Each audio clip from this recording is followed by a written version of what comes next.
ఈ ఈ అన్నదాన కార్యక్రమం ప్రతిరోజు జరుగుతుందో దానికి కావలసిన బియ్యం మాత్రం శ్రీనివాస్ గారు ఇచ్చారు. ఒక రైస్ బ్యాగ్ డొనేట్ చేశారు. వారిని వారికి భగవంతుడు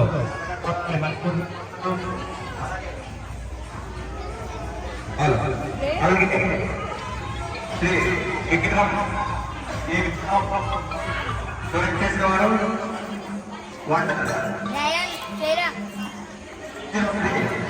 సంజీవ గారు 5,000 రూపాయలు విరాళించారు.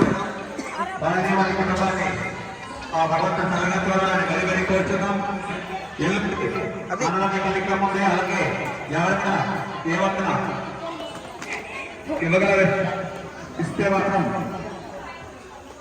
ఇవ్వచ్చు.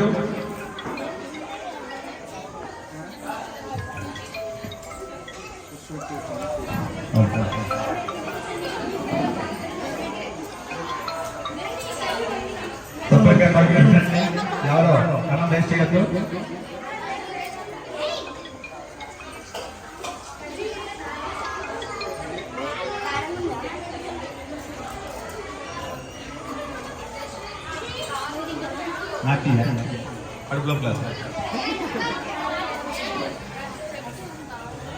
అన్నం డస్ట్బిన్ లో మాత్రం ఆకులు వేయాలి. పిల్లలు ఎవరైనా అన్నం వదిలేదనుకోండి, పోలీసులు రోడ్డు మీద ఉన్నారు, వచ్చి పట్టుకెళ్ళిపోతారు. మీ ఇష్టం చెప్తున్నా.